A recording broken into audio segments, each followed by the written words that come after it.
institusi atau lembaga atau perusahaan manapun Ahok diletakkan. Kalau ada yang tidak beres, maka mulutnya tidak akan diam. Sudah jadi sifat Ahok tidak suka dengan korupsi, kolusi dan nepotisme. Dan sudah jadi kebiasaannya tidak mau menyembunyikan borok yang ada sekalipun itu ada di tempat dia bekerja saat itu. Saya kira, ketika menjadi Gubernur DKI Jakarta pun dia sudah seperti itu.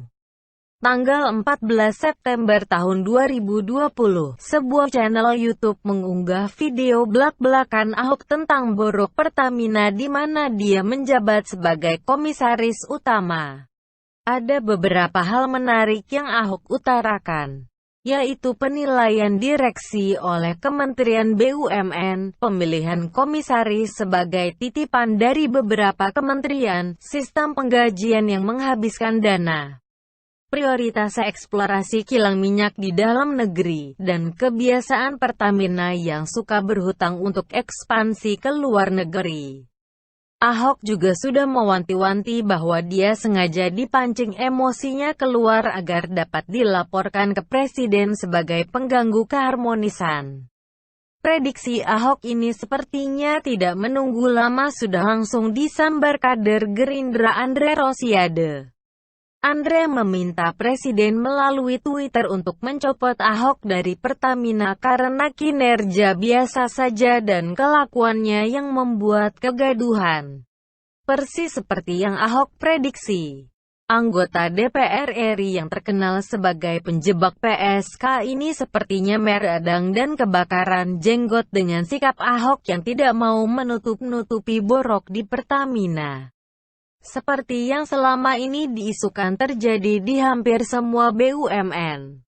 Menarik bahwa yang kebakaran jenggot adalah Andre, bukan menteri yang mengangkat Ahok jadi komisaris utama. Dari segi logika, kalau Ahok menimbulkan kegaduhan di Pertamina, maka orang yang mengangkatnya lah yang harusnya kebakaran jenggot karena kegaduhan di BUMN. Kebanggaan bangsa Indonesia terjadi karena Ahok.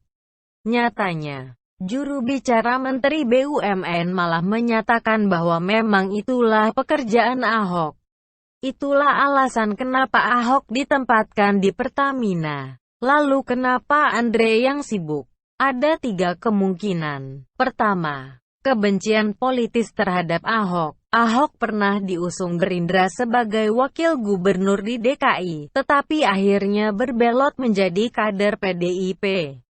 Selama menjadi wakil gubernur dan kemudian jadi gubernur pun Ahok menjadi pemimpin daerah satu-satunya yang berani menantang partai pendukungnya dan melawan kebobrokan anggota DPRD dari partai pendukung. Semacam tidak tahu balas budilah.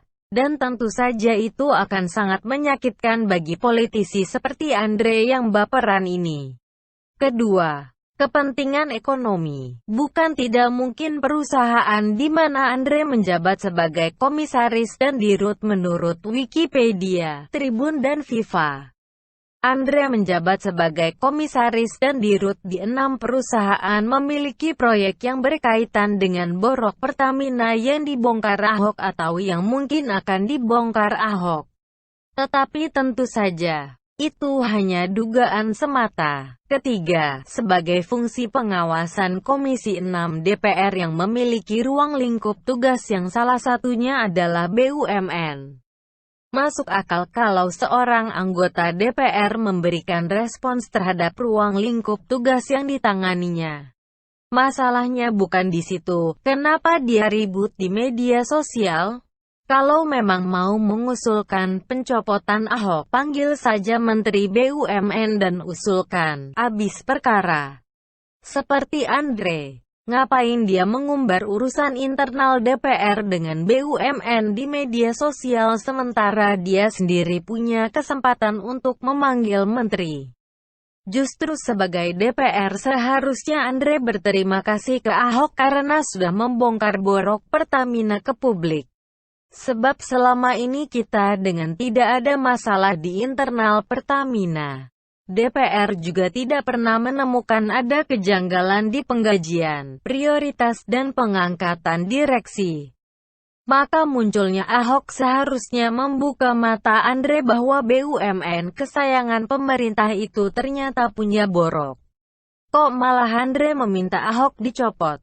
Logikanya di mana? Ambillah contoh kasus yang Ahok bongkar, soal penggajian mantan dirut yang tetap padahal jabatan sudah berubah. Harusnya Andre mengapresiasi Ahok yang sampai mengawasi hal-hal pemborosan seperti itu. Mana ada kita dengar selama ini komisaris membongkar pemborosan melalui penggajian di BUMN? Anggota DPR pun sepertinya tidak tahu apa-apa mengenai pemborosan tersebut. Kalau benar Andre perhatian terhadap kemajuan Pertamina, dukung Ahok untuk membongkar semua borok perusahaan negara itu. Kecuali Andre akan rugi kalau borok itu dibongkar. Maka dengan segala upaya dia akan mengusahakan Ahok dicopot dari jabatannya sebagai komisaris utama Pertamina. Silakan sampaikan pendapat Anda di kolom komentar dengan bijak.